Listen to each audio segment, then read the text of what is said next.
coming to get you, Barbara. Here's some money. Go see a Star War. But I'm trying, Ringo. I'm trying real hard to be the shepherd.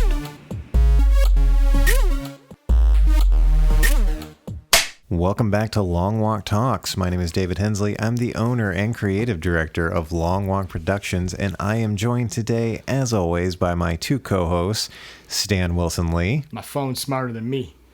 It usually is. And Chris Wilson Barnes. What the fuck is a podcast? And Should we go back to the BSA? No. And that is Chris's way of saying our topic today. We are going to continue our Kevin Smith filmography discussion by talking about the film Jay and Silent Bob Strike Back. This is somehow Kevin Smith's fifth film, because I have to keep reminding myself of that. I always forget about Dogma. And came out in 2001, and it involves Jay and Silent Bob going to Hollywood and making so many meta jokes and callbacks. Well, like the first 10 to 15 minutes of the movie is basically Kevin Smith going, who the fuck would want to watch a Jay and Silent Bob movie? Okay, this movie is an hour and 47 minutes long. Yes. I'd argue that an hour and 46 of it is Kevin Smith going, who the fuck would want to watch this movie? But like the big opening after the Jay and Silent Bob quote unquote origin scene is and them getting restraining orders. It's just his silent. It's just his subtle way, not even subtle, but just of him going. It's just him winking is like, yeah. It's like, who would want Jay and Silent Bob to headline a movie? There are 3 aside glances in this movie. Direct looks at the camera. I mean, within the first 10 minutes, you've got Ben Affleck's character saying, who the fuck would want to watch a Jay and Silent Bob movie? And then he and Jay and Silent Bob look directly into the camera while Bob is mugging. Yeah. I mean, we're already talking about it, but that's our first discussion topic is how many... Well, okay, so I'll reverse these from the order. How meta is too meta? Stan, what do you think? Is this film too meta, or is it just right? There is no saying that it's not meta enough. It's not a matter of too meta, not meta enough, or just right. I guess I'm at a disadvantage here because I think it's perfectly meta. So just right then. Probably more than just right. So the second thing I said. Yeah, just right. Because I don't know. I loved because they've gotten to the point, and I had and to go along with that, I hadn't realized that Brian O'Halloran and Jeff Anderson had been in that many View Askew, and it turns out they've been in a lot. And so the continuation of that, not that Clerks was necessarily meta, but the idea of what they were commenting on, and that's continued as a through line through this whole universe, this View Askew universe. And I think they've come to the point where, since it's now Jay and Silent Bob, who have always been that viewpoint that Kevin Smith has done his films through, it's like, yeah, I think it's right on. So. If I'm remembering correctly, and I should know this considering we just watched all these movies back to back, Chasing Amy is the only film that doesn't feature Brian O'Halloran or Jeff Anderson in some capacity, right? But isn't, what's his face? He plays his brother, the newscaster, right? Well, he's in Dogma as the newscaster. Yeah, and he's the Brian O'Halloran is the second suiter in yes. in Mallrats. I think you're right. I think it's the only one where I swear to God, he might be again. He might have played another. Like, I don't know if Grant Hicks shows up in both Dogma and Chasing Amy, but I feel like he might have been on like a TV briefly. Yeah, there's a Dante Hicks, a Gil Hicks, and a Grant Hicks. Yeah. Okay, so yeah, identical triplets. It's funny that I was like, because I know Brian O'Halloran kept trying out for roles in the movies, and he never got the higher up parts, but Kevin Smith always found a role for him. Mm-hmm. Yeah. Except in Chasing Amy. Yeah. Again, I think I could be wrong about that. Yeah, I think aside from Jay and Silent Bob, he wanted to keep that one the furthest from his previous efforts. Yeah. So Probably the most meta thing for me, though, sorry, Chris, but probably the most meta thing that I didn't realize between my viewings, because it had been a little while since I'd seen it the first time, or the last time, and this time viewing it, which was Monday, I think, was Jason Lee's being both Banky and Brody. Banky and Brody. Brody showing up first, and then I'm like, wait, and the scary part is that Brody meets Jay and Silent Bob in a comic shop, so it jarred me for a moment because they're talking to Banky, but no, they hadn't got to Banky yet. They're talking to Brody in the coffee shop or in the comic shop, so it's like. I really needed that column. But God help anyone who hadn't seen I'll say 3 films prior to this, because the film does not reference Dogma at all, aside from one line where Jay says God herself. No, there's a second reference, but it's not one anyone really would have picked up on. What's the second one? at the end, Yeah, after the credits. she closes the book that's right. on I forgot the about that. Universe. That woman. And does a flip. Well, and that leads to my answer is like, it's ridiculously meta. I'm not saying that in a bad way, because this clearly, based on that after credits scene, and the way that, and Jay also blatantly in a meta sense says, it's like we're in a fucking cartoon. Yes, yeah. He's like, yeah, it's like, this is basically the Jay and Silent Bob's big cartoon adventure, as Smith's intention was basically saying, oh, this is the end of the View Asknewniverse. And what way to draw it to a close than take the sideshow characters who have been a through line through all the previous movies and give them their one big adventure that just kind of meshes everything together in a big meta party and just go out with a bang. And I think that was the idea. On a surface level, I don't have a problem with that. Yeah. And I should say I enjoyed this one a lot more than I did the other 4 that we watched. Yeah. But on the other hand, this movie cost $22 million to make. Smith tells on, I think it's the first evening with Kevin Smith, he tells the story of making this movie and how much easier it was than making the other ones, because they had such a properly huge budget for this one that especially Scott Mosier was like the most chill he'd ever been on the movie, because instead of having to like stress and figure out how he was gonna pull something together, he was just cut a check. Right.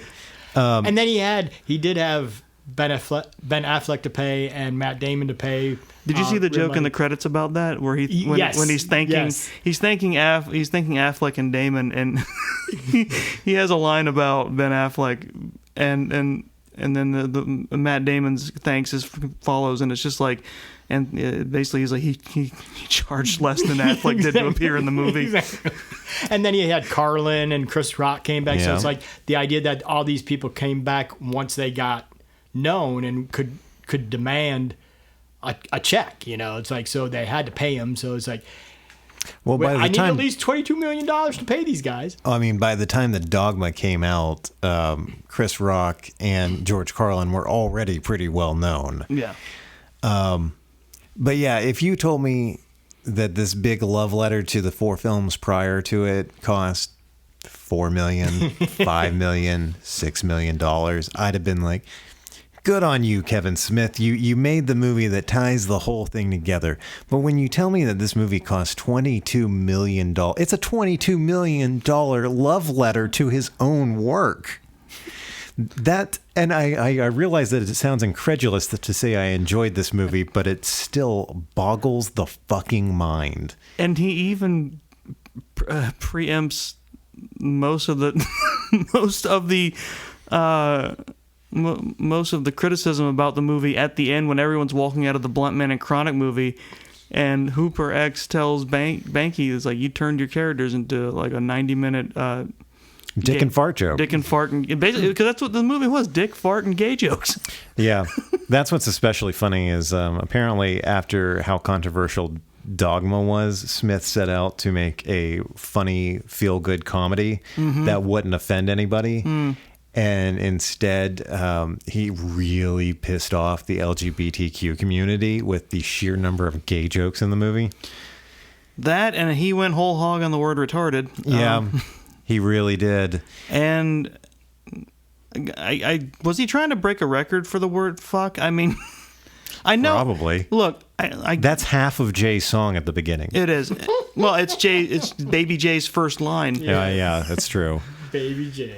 I really should have just wrapped these first two topics into one instead of splitting them up. But the next is how many callbacks is too many callbacks? Because when the movie is not being meta about itself, it's just Callback. It's callbacks to other movies. 90% of the plot is, hey, remember what happened in this other movie? God help you if you didn't see it. You're not going to get this one. Oh, and you're probably not going to get that one. Or this one. It's just all over the place.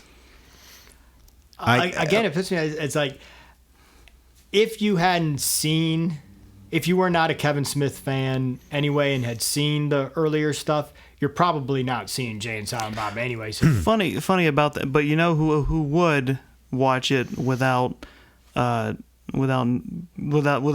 that stuff went over their head? I'll tell you who.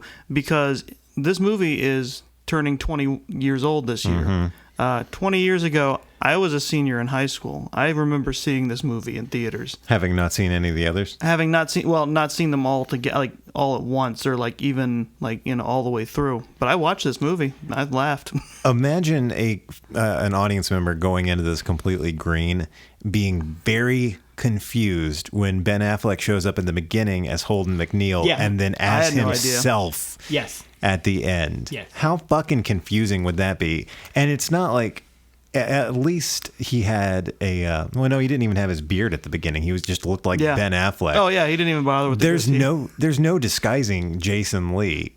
Like anybody who saw him show up as Banky at the end was probably like, why is the guy from the comic book shop now a movie producer? I was vaguely aware they were the same characters. I remember watching it before, but I was like with the same actor, I should say, but I was like, I guess they're different for some reason.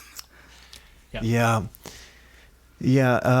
I mean, as far as like callbacks go, you really can't top the ending where pretty much I think literally every one of Kevin Smith's characters. Snowball is there, who I noticed for the first time this view around. He's staring at the lights in the ceiling, saying the exact same line that he said in Clerks. That's beautiful, man. Yeah.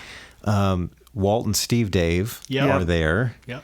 We already pointed it out. Banky and Hooper X are there, and now a couple. Yes.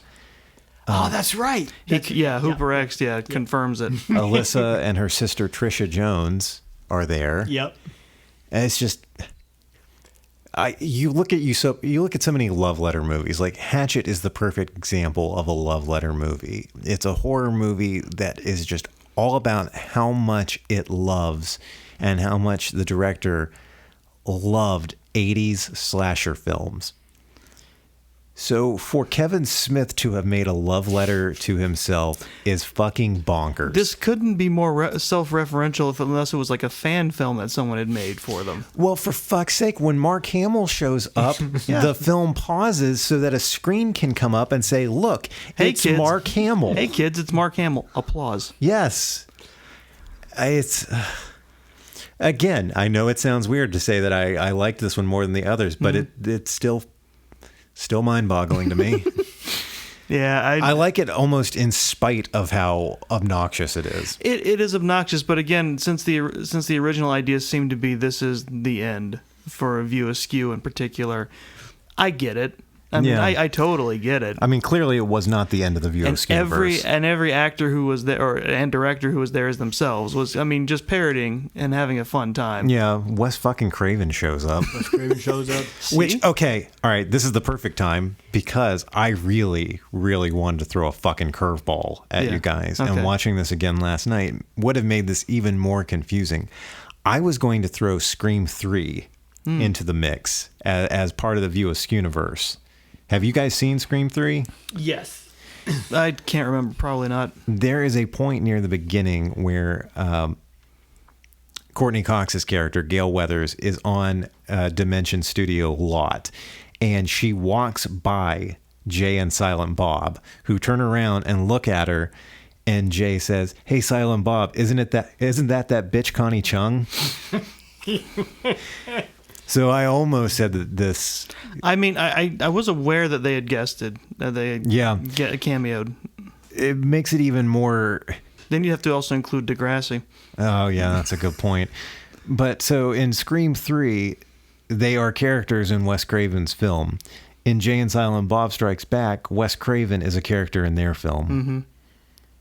This is starting to get more and more like existential. And the idea that Shannon Doherty is an actor in Wes Craven's film, but we don't know if she's playing an actor. No, he does call her Shannon, so I guess she is Shannon Doherty and not her Mallrats character. But the idea that that was the crossover for that, and the callback to that. Well, at one point, Jay asked Jason Biggs if he really got to fuck that girl from American Pie. Yeah, that girl he's referring to is Shannon Elizabeth, who plays Justice in this movie. Still one of the also really sweetest. hammering home the point that Jay is so dumb. He's like Homer Simpson, where he can't differentiate between actors and anything they've ever played. No, see, I feel like if the Marvel Universe really wanted to cash in on this, they'd make this part of like Doctor Strange's multiverse of madness. Because honest to God, after the last 5 minutes of describing all of the meta-ness of this film, it's like several different universes collapsed into each other, and it's just madness. Like 5 minutes after the end of Jay and Silent Bob, it should have cut to them in a barren wasteland of flames and screaming children. Just society has collapsed from so many different universes colliding. Well, now you first of all, I wonder how far into the question of folding it into like the Doctor Strange multiverse idea Kevin Smith would pick up on it and just scream yes. Oh dear God, right. Yes. And two, he's got the backdoor in because he could do it through Mephisto via hell. Yeah, with Dogma. That truly would be a hellscape. Yeah. But would you hate it if it happened? I can't say that I would or not because prior to this, I wouldn't. Prior to us starting this retrospective about Kevin Smith, if you had asked me what I would have thought the order would have been like of enjoyment, I probably would have told you that Chasing Amy would be number 1 and Jay and Silent Bob Strike Back would be dead last. Really? Yeah. Now, though, 5 films into it, I don't know what the fuck is happening. Up is down, black is white, nothing makes sense anymore. And Clerks 2 is coming up. Yeah, well, next we've got Clerks the cartoon and then Clerks 2. Technically, Clerks the cartoon came before Jay and Silent Bob Strike Back because it aired in 2000, but... Yeah, we're doing those out of order. It doesn't matter. Yeah. What and kind then of the reboot? What kind of hell have we found ourselves in? Who could have predicted this? I believe it's called the View Asknewniverse. Yeah, who could have predicted this 4 months ago? I'm having a fun time. I don't know about you. All right, well, while we're talking about being obnoxious, which of Jay's catchphrases Bung. is worse? Bung. Snoogans, Snoochie Boochies, or bong? Bong. Don't bury the lead, Chris. Sorry. I think we were all going to agree on this. What's worse, Stan? Snoogans, Snoochie Boochies, or bong? Well, he recognizes Snoochie Boochies and Snoogans as something that they don't really say. So I guess that's a lie. That is a total lie of the devil. He recognizes that at the end of Chasing Amy. He does, but when they have that super meta moment of who the fuck that's who writes that baby talk. Only for Dogma and this, those are 90% of Jay's fucking first lines. His first line in Dogma. I guess I'm not bothered by bong. I don't think it's clearly a Jay-ism because it's only used the one time. I mean, does he use it later? The one movie. Yeah. He uses it like 3 different times. Yeah, I know he uses it in this movie a lot, but the idea that it's not crossing over to other films. I don't remember it in Clerks or. You're giving this way more gravitas than it deserves. But the idea that again, I'm at a disadvantage here because I love them as characters, and that's it's like fine, and it's that's fine. If I did hate any of them, it would probably be not Snoochie Boochies or Snoogans. Snoogans is the one but when he uses it with Shannon Elizabeth, when he uses it with Justice, I was like, oh my God. I was totally into it. So there's a certain point of diminishing returns, and they hit it very on in both Dogma and Jay and Silent Bob Strike Back, because there's a certain amount of like, all right, Jay's a fucking kook.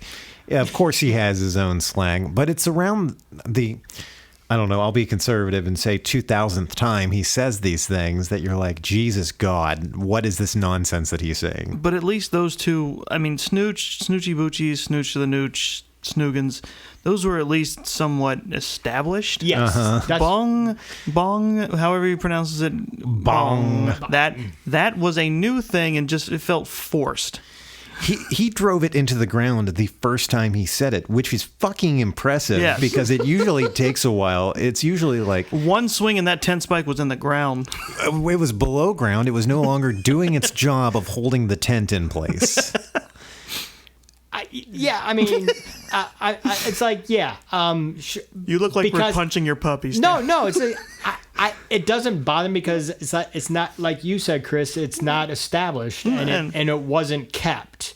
So it got through this movie, but I don't remember it being used later. So, but I could be proved wrong when it's used in Clerks 2 or something. But I think he dropped it after this movie. I think so. Yeah. But by the time we get to Jay and Silent Bob 3, when they're both in their 70s, Jay will be used by the American government at Guantanamo Bay to torture prisoners by he won't let them sleep because periodically he'll just blurt out bong, which and they'll be like, God damn it, I'll tell you whatever you want, I'll tell you where the bombs are.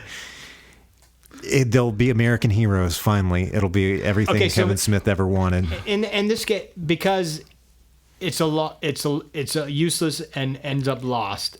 I'll go with bong. Okay. But I just don't like the use. We did it. We swayed him. I don't like the use of, that's peer pressure, friends. Snoogans throughout the rest of his stuff. So it's weird though. Snoochie Boochies and the other versions of Snooches and stuff.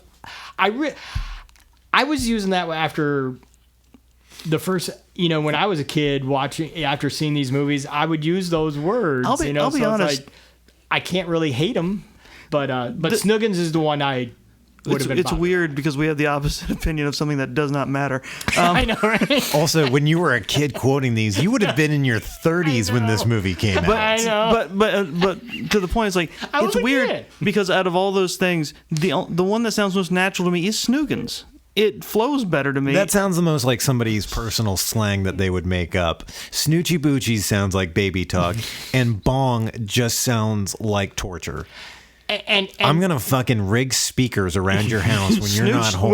When he uses Snoogans with objects of his affection, with persons of his affection, i.e., Justice. I think you mean boo boo kitty fuck. Boo boo kitty fuck. It comes out much better for me, because he's actually using it as a term of endearment, where Snoochie Boochies and stuff is like fuck, it's multi, it's verb, it's adjective, it's adverb. We've spent far too long on this. We have, but still. About this time last year, I watched Jay and Silent Bob reboot. And spoiler alert for that movie, Shannon Elizabeth shows up again. And I haven't watched this movie. I haven't watched Strike Back in so long that like one of the first lines her and Jay have when they interact is he calls her boo boo kitty fuck. And she says, "Oh, you remembered." And I was watching this movie like, what the fuck does that boo boo kitty fuck? It had been so long since I had seen that movie. I'd forgotten all about boo boo kitty fuck. God. Yeah, Chris, I think we're both in agreement. Bong is the most obnoxious of Jay's fucking catchphrases. At least, I mean, because it's weird. The reason I've been willing to entertain this for so long is because from an etymological, I can't even think of the right word. Jay has destroyed my brain. Which is all right. From a language standpoint, like you see the evolution of snooch and snooch to the nooch, which is the most tortured aspect of that one, and snoochy boochies and snoogans. Again, that makes sense in a in way. An etymological level. Yes, that one, the word. But aside from the fact that they smoke out of them, where the fuck did bong come from? Yeah, that's how I couldn't tie it into anything, because you have a feeling that all those other words have come out of something, and they usually do, but we don't see him smoking a bong or anything before he uses it. There's no touch. There's no tie-in. Somebody uses it first before he does in the movie, right? Or am I wrong? Remember. I don't think so. Because Affleck does when they're talking to Holden McNeil when he uses bong, right? Right. You're right. He uses bong first, right? Holden. That's where Jay gets it from. He latches onto the fact that Holden does it for no good reason. I watched this movie last night and don't remember. I did not think about it. You're right. Affleck does it for no good reason. I just remember him saying, "Look at these two." When they meet him later. Well, look at these two morose motherfuckers. That's all I remember, because I was like, God damn, there's when another callback to Chasing Amy. It's when he introduces the internet and so all this stuff, and then boom. He does do that. Yeah, he's right. I'm not going to watch the movie again to confirm. I'm just going to take you at your word. Damn it, I almost tricked him. Fast forward. But he does. That's still asking a lot. But I have a question. I know it's not on the docket. I have one question about Kevin Smith. Kevin Smith, I don't know if he's slowed down or stopped any, but he's very much a guy who's he's a smoker. He's very much into weed culture. How does he make it look like so much of a joke all the fucking time? Well, I think that was just the thing in 2001, like smoking weed as a culture, as a subculture. Making jokes about it, but it's just like it's weed at that time was the butt of every joke. Yeah, I know, but I just Jesus, man. I mean, yeah. It was fine as a background thing in Chasing Amy, but man, I got real tired of Blunt Man and Chronic. Oh yeah. Oh boy, yeah. We didn't even. It's not even on the docket to discuss Blunt Man and Chronic, because I think we saw exactly as much of that as we needed to see. But James Vanderbeek and what's his face but James Vanderbeek and Jason Biggs, and Mark Hamill as Cockknocker. Well, let's not. We'll get there. We're burying the lead here yet again. Oh, I thought we weren't getting there.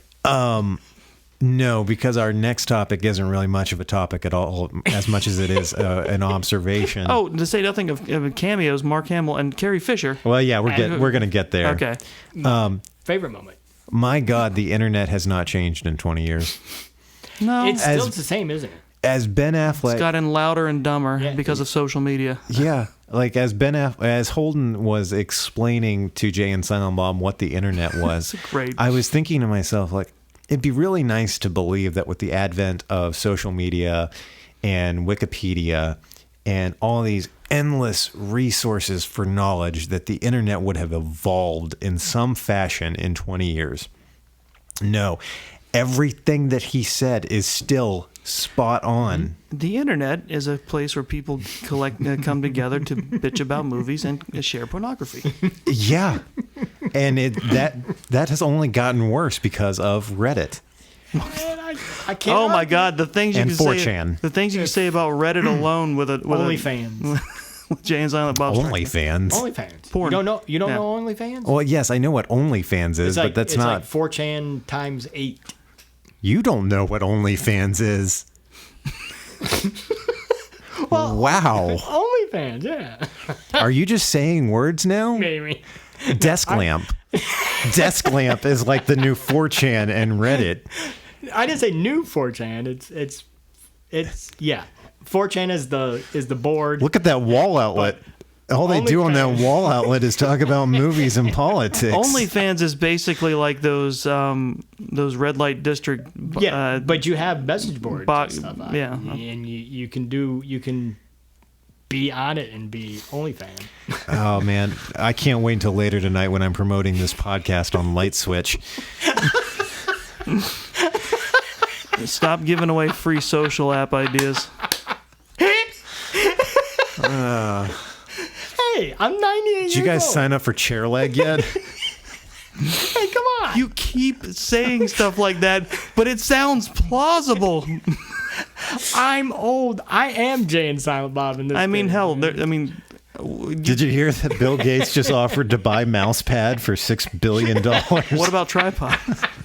Oh, wait, Tripod used to be free internet sites. Oh man, GeoCities. All right. GPS. That's some real angel fire there. Oh my Yahoo. So, Damn All right. my MySpace. I don't know if you can tell, listeners, but there's not a whole lot to discuss about this movie because out of 5 topics, we're already on the last one. I realize how bad and disparaging this sounds before I say it because I realized it when I wrote it and sent it to you guys last night. And I say this despite what I said earlier, out of the love and respect for Kevin Smith, but my God, name a more self-indulgent movie. Honestly, name a movie in which the filmmaker was more self-indulgent than Kevin Smith with this film. I defy you. I don't know about more, but there's some on the level. I did zero research, but there's some. I mean, at least it's more forgivable here to me, at least because it's meant to be funny. Mm-hmm. I mean, there are some serious. I see that argument and I counter it. I'm not with $22 million. I will accept. What's the movie with Ray Fine and Harry Potter? Well, not Harry Potter. Red Dragon. Not Red Dragon. The one he did with Madonna about having a baby. Schindler's List. No, the Schindler's List was pretty fucking self-indulgent. Kristen Scott Thomas, English Patient. That was more self-indulgent. That's supposed to be serious. Well, at least where in this, you were very much more brought in because of its funny, of its fun, of its, it's like English Patient. It was just like, oh God, I'm an artist, and that's worse in self-indulgency, I think.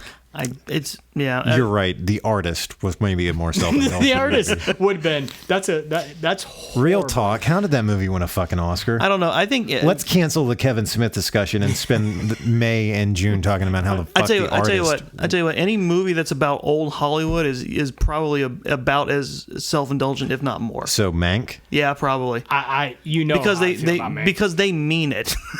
and the fact that everything about Mank, all the subject matter is something I love, and I can't believe one of my favorite filmmakers, David Fincher, just like totally shit the bed. I think so. More like stank. I think he did. Well done, Chris. And no, you're not wrong because Katie felt the same way. I thought Gary Oldman was really good, but I think he was in a different movie than everybody else. Mm-hmm. Even though he was playing the character he was supposed to be, but I just think it was really, I know this is off topic, but bringing that up, the idea of self-indulgency and David Fincher, he's not a self-indulgent director. I don't think so. No. And it turned out to be really, really. Okay, I can see the arguments for The English Patient. Is that what you said? Yeah. The English Patient and The Artist and Mank. I can see those arguments. However, let me present to you this evidence. $22 million? $22 million that Kevin Smith spent to literally write himself into a scene with Carrie Fisher. Mm-hmm. He wrote himself a lightsaber fight with Mark Hamill. He wrote for Jason Mewes multiple scenes of Mewes making out with Shannon Elizabeth. Shannon Elizabeth's character is the epitome of the girl choosing the worst guy. Right. Like, by the time she realizes that she's in love with Jay, you come to realize that even in this wild, fantastical film, she is a fictional character. Like, she is a robot designed in a lab, funded by the $22 million Stan, it's that okay. Kevin Smith Her. spent on this film. Stan, it's Sure, okay. I agree with all of that, but the Also- idea that that her character is the heart. Her character is the one And we all- beating beauty of this movie, with what the have we exception learned? of God at the end. And we the learned thing- that the heart and- is dumb. but she's so Okay. sincere I about know. her about who she is, Sincerely. about She- her character. so, And yes, Shannon Elizabeth is a great, good and actress. She repeats it in Reboot, and it still is sweet, Okay. and still is honest, and still great. But let me ask you this. Do you know why her character, Justice, wears glasses in the movie? Why? Because Justice is blind. Okay. That was her. That she approached Kevin Smith and told him that her character should wear glasses because her name is Justice and Justice is It's blind. blind. That's everything that needs But- to be said. but so what? Okay, so there's all of that. He somehow managed to get fucking, oh my God, the name just escaped me. The What? director of Good Will Hunting. Gus Van Sant? Oh, Gus my Van God, he Sant. got Gus Van Sant to be in it, who literally spends his entire screen time counting money. his money. I'm busy here, Ben. And then Kevin Smith also wrote himself and Jason Mewes into a dance scene with Morris Day and the Time. Yep. Sure. Okay, but David Fincher didn't write a scene in which he gets to get up on stage with Trent Reznor and Nine Inch Nails. Maybe that's I will. Trent's fault. I will though. counter all this with one more thing. He's done it once, technically twice with Reboot. Uh-huh. Adam Sandler has made a multiple. Oh, fuck movie me, you're Okay. right. Fuck me, you're right. multi-movie thing out of being Okay. being self-indulgent with his friends. Yeah, Mic okay. drop. You just won that argument. Because everything that Adam Sandler has done in the last, it's 2021, At so least let's 10 to say 15. 60 years, is more self-indulgent than this one that film. he's done. That he's a person, but because we have Right. Punch Drunk Love, Right, and we have two Uncut Gems. We have two grown-ups films. Yes, We have two We do. grown-ups films. We know someone do. who loves those films. and we. Okay, but have Stan, I don't Happy think Madison. you're. I We do love have the Happy Madison. we have two grown-ups films. Yes, we This do. angers me more than the $22 million thing did. I'm Because he mad had at. more God than damn 20 it, Jack and Jill? Chris. He I'm had mad more at you than for $22 bringing million. this How up. about Jack and Jill? And he had more than $22 million to do. I mean, he had like hundreds of millions of dollars to do. Don't forget about the ridiculous six. Right, Jack and Jill, which gave us the infamous Dunkachino scene. Yeah, you convinced me. I no longer consider this the most self-indulgent movie ever made. And then you can go with what's his face, Family Guy and Seth MacFarlane. Seth MacFarlane. But the thing is, he does like Kevin Smith does. He picks up a joke and he runs with it forever, and he totally indulges in it. But the thing is, he's doing it solely because he knows the payoff will be. The payoff is Fox It- giving it's him a good. check. Yeah, I almost Yes, brought but up. it also makes us feel good. I almost brought up Seth MacFarlane earlier, talking about how you run a joke into the ground, because for so long the Seth MacFarlane method of comedy was you tell a funny joke, you let the joke go until it's no longer funny, then it keeps going until it circles back around into being funny again. And then the longer that MacFarlane kept using this form of joke, like the more seasons the Family Guy went on, it went right over the deep end again. So where it started funny, got unfunny, got really funny again, but then it just stopped being funny again. Well, also, Jason Mewes manages to skip all of that with Bong. I know we're jumping way the fuck back here, but he skips all of it and just goes straight to And this was remember never funny. this is honestly the most this, passionate I've seen you about a movie in a This while. and Bong may have been what broke Kevin Smith's back when it comes to Jason Mewes, because this was supposed to be I'm sure Bongs were heavily involved but with the thing it. Yeah. is, this was the movie that broke their relationship for 10 years. you know, Well, so, yeah, if you want to make me sad, sure. You know, because he got way. I mean, it went past marijuana, went past, Yeah, I was reading acid about and this last cocaine. night. He was going into straight up heroin, and he totally and he would not listen to Kevin Smith. It's like dude, pull it back. Pull it back. Yeah. And then Kevin Smith Smith is like, described- I can't do this anymore. Smith described Muse as a walking time bomb on the set of Jay and Silent Bob Strike Back because his addiction was so prevalent at that Well, point. it's He was getting in obvious fights from with people. it's obvious from the first adult Jay and Silent Bob scene to the second, because when they are in Brody's secret stash, Muse sounds like he's smoked 20 packs of cigarettes. Yeah. Bringing it back to funny for a minute. Yeah, please do. The thing you talked about with Family Guy, with the I don't know if it's the horseshoe theory of comedy or what, but South Park has an episode that highlights this. They distinctly talk about that phenomenon, where if you do push it far enough, it will become funny again, but then you have to know when to stop it. And Family Guy doesn't really know how to do that. Yeah, can we say Trey Stone, Matt. You're right. Matt Stone and Trey Parker are self-indulgent? You know, it's like, I mean, even in their live action stuff, even in Book of Mormon, They are, but they know how to back off. And they back off, but they come to a point. I don't know. I have a hard time saying that those two are really self-indulgent. I'm going to laugh like a motherfucker, even if they are. So it's like they're accomplishing their task. I mean, I wish there was some kind of continuity between Cannibal the Musical, Orgasmo, Basketball, and Team America World Police. If that was a shared universe, I would shit my pants with glee. No, it's not, unfortunately. And there's nothing more self-indulgent than watching jumping back to Family Guy, the other problem with their jokes sometimes is they just decide they're going to force a joke. Like, I think the epitome of that is the Conway Twitty gag. I was about to say, what started out as like 10-second gags eventually turning into an entire Conway Twitty performance. Yeah.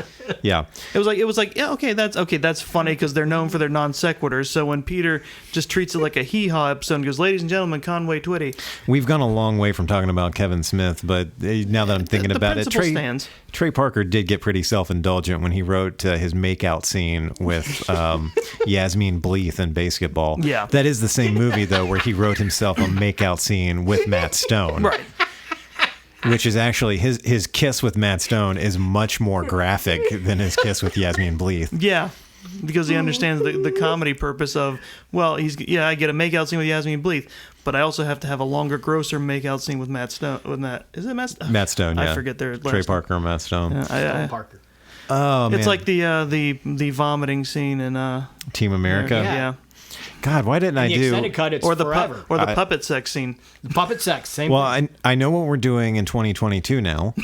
We're talking about the filmography of Trey Parker Yes. and Matt Stone. All right. And then in the second half of 2022, we're going to talk about Christopher Nolan because that's not happening this year. Is it not? We're going to spend July through December talking about the filmography of Adam Sandler. Okay. Strap in because it's going to be a long fucking year. I got Netflix. That's We're going to have to do like 4 movies a year. I might have to pass on the... No, until we get to Punch Drunk. You are 100% fucking... No airbags. We die like men. God damn it. You are starting at Billy Madison and you're watching Happy Gilmore and Little Nicky. So we're probably not including Punch Drunk Love. We'll talk about it, sure. We're going to be really fucking sad. You get passing mentions only, mister. Yeah, we're all going to be really fucking sad. We're going to talk about 50 First Dates. We're even going to talk about 8 Crazy Nights. Yeah, strap in, motherfuckers. This is no. I'm trying to remember the point where I legitimately stopped Little watching his Nicky's movies bad. because I have seen 8 Crazy Nights. Oh yeah, I have too. Yeah. I mean, it really I wasn't do until... love Wedding Singer. I can't help it. I do love the Wedding Singer. That one is liked. Yeah, it's a better film than a lot of them. Like I love the stuff that Drew Barrymore is in. Again, we've come a long fucking way from talking about Kevin Smith. I enjoy a lot of 90s Adam Sandler films for what they were. It was around the time that we started getting 2 grown-ups films.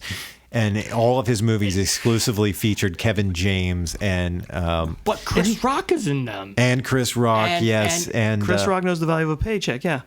And who's the short guy that looks like a mouse? David Spade? David Spade, thank you.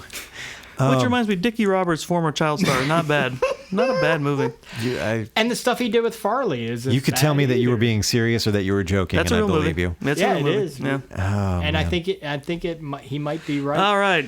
Well, we're more than halfway. Can we talk about Pikachu Detective Pikachu? No. Even though it has nothing to do with Adam Sandler. Look, we'll But Jason Lee. tell you what, on the first year anniversary, we'll do a retrospective. Yeah. My boy. Yeah. They're the Deadpool. What? I needed that pastry, man. What the fuck did this just turn Don't into? look at me. It looks like this is my fault. You started it. All right, well, these films. No, I guess Bong started it. The View Asknewniverse is officially killing all three of us. It's all more down. movies to go. I love the Askew Verniverse. Dave, you're lucky you didn't. You were drinking when he said that. Werner Herzog's View Asknewniverse. Oh my God, what would that? Werner Herzog. But what is? did all the Kevin Smith movies. But That what would be is a awesome. silent Bob, if not a Robert, that is too scared to talk? And then there's 5 fucks in a row. Oh man! And tell me you don't love this scene at the new Quick Stop. That No one can see what you're doing.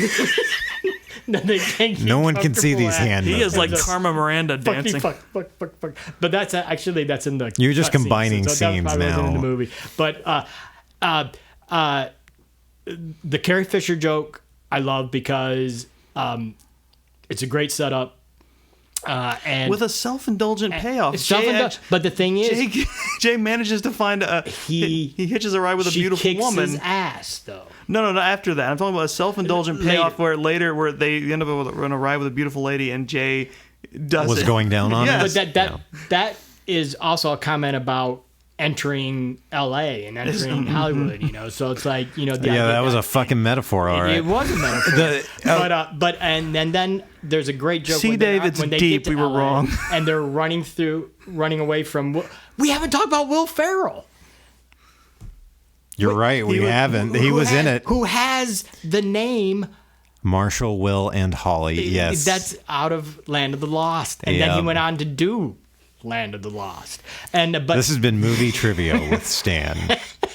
but the joke where the classic movie joke, Keystone Cops joke, when they're running through the back lot, and they turn a corner and they think they're going down, but they hit the flat backdrop. That was Yeah. like Looney Tunes, yeah. It's hilarious, and the fact and it's like we talk about how self-indulgent it is. He also was bringing in all these jokes that have influenced him, and it's like I know I'm self-indulgent, but the thing is, these are jokes that people still will laugh at, and people still see and enjoy. And we talk about the dick and gay jokes and stuff. You mean like 80% of the movie? Sure, it's 80%, but then there's that 20% of jokes that is bringing us back to why we laugh in the first place. Most of the people who watch it were laughing at the 80%, man. I agree, and I'm one of them. I have no problem I'm not saying admitting that I'm not saying it's not love enjoyable, but that I love dick jokes. All right. Well, while I'm writing this joke train, I see your Marshall, Will, and Holly, Will Ferrell goodness, but I also counter that argument with Marshall, Will, and Holly murders an innocent mascot. He does. It might be the and darkest moment and in the he entire suffers movie. for it. kid looks through the hole, Yeah. and Marshall and Will and Holly And goes, he literally cracks Jason Lee up. He does. It was. that was an outtake left in the movie, 100%. was. Yeah. Because it's in the outtakes too. Oh, I didn't see that part. I was like, and the thing is, he said that was brilliant. We keep it, and the fact that he's literally cracking up the actor Jason Lee, and not necessarily the character of Banky. Banky. I will admit there's some really I texted you about a couple of them, some really smart things I loved in the movie, which was when Jay there's a lot of quotable stuff. I love some of the lines. I can still quote them. I was still quoting them off and on before rewatching. I love when Jay is having his elaborate fantasy about making out with Justice, who just walked into the restaurant, and he gets a hard on, and you hear "Bad Medicine" by Bon Jovi playing over the makeout, and Bob sees him, and he Does a double take. grabs a soda cup, and when he sticks it over Jay's dick, "Bad Medicine" gets muffled. It muffles the danger. Jay's penis is a speaker. It is a Bluetooth speaker. It's a good. Probably more like a blue veined speaker. It's a but- great- They didn't know what Bluetooth was. It's I'm mad that kind of made me laugh.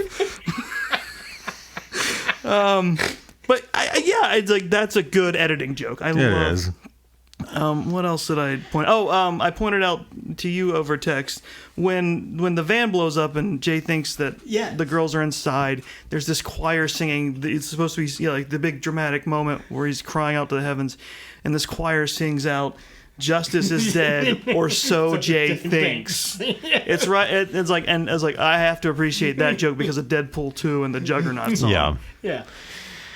Oh wow. There's some smart stuff in there, but it's just heavily covered with a heaping helping layer of dumb, and that's not bad. We talked about Orgasmo, or we mentioned Orgasmo before, this Stone Parker stuff, and it's like that stuff cracks me up, and you guys both know that I'm like a lover of schlock, right? And it's you brought it up once or twice, and it's like. This is the first time I'm hearing this. Especially if it's committed to, and and it goes, and so I love the South Park stuff. I love Book of Mormon, and because they go full out, and that's a live show, so it's like and people are like, oh my god, I can't believe they did that, but yes, of course they did it, and the thing is, it's funny because it's true, and it's like.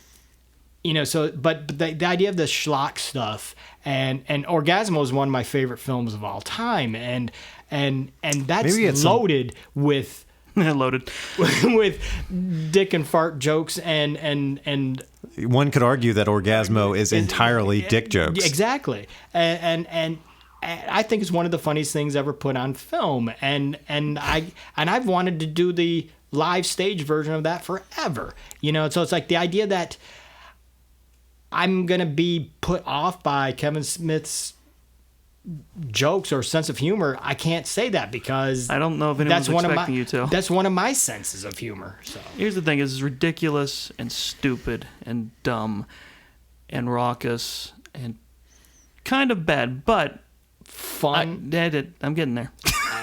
But it is fun. It is funny if you're of that mind, if you're in the mood for it. It really is a turn off your brain kind of joke, and if you love the View Asknewniverse, I think you'll love this. It is absolutely 100% all it is on the 10, what it says on the 10, and I don't know what you're expecting when you go into a movie called Jay and Silent Bob Strike Back. Right. You know where I thought that bit was going? Is I honestly, for a second, thought you were going to be like, yes, the movie is stupid and dumb and idiotic and moronic and terrible, and I forgot where I'm going with this, but it's a movie that we watched, and it happened, and it cost $22 million to make. Also true. So we are more than halfway through the View Asknewniverse now. We've got two more films and a cartoon series to watch. So coming up in May, we're going to be discussing Clerks the cartoon and Clerks 2. And then in June, we're going to wrap up our View Asknewniverse discussion by talking about Jay and Silent Bob reboots before we move onto the polar opposite of Kevin Smith. No, we're still going to talk about Chris Nolan. Okay. We're going to go in the exact opposite Joke's direction. on you. I'm going to watch Adam Sandler movies and pretend they're Nolan movies. I will kick you off this show so fast. But that would be an interesting third Why? point. I'm punishing myself. You know that I can just reach slightly to my right and completely turn your mic down. That requires you to reach slightly to your right. Or around. Don't tempt me, bitch. Or reach around. Across this desk. Yeah, let me know how that works out for you. Loudly. Ow. So, Stan, I always ask just out of habit, but you don't like social media. So, Chris, if people wanted to reach out to you online, where could they do that at? I've lightened up. Whatever. Well, I did the joke last week, so it's Chris the OK on Twitter. You're not going to get much higher discourse than this from me, though. Yeah. And if you want to follow me online, you can reach me on Instagram at DB Hensley. If you enjoy this show, you can find more of our backlog of episodes on our YouTube channel, which is linked in the show notes, along with more of our original content from Long Walk Productions. To find out more about Long Walk Productions, you can visit us online at longwalk.us, or you can look for Long Walk Productions and Long Walk Podcasts on Facebook to give us a like and keep up with us. And as always, if you enjoy this show, please make sure to leave us a rating and a review on whatever platform you are listening on. Peace out. All you motherfuckers are going to pay. You are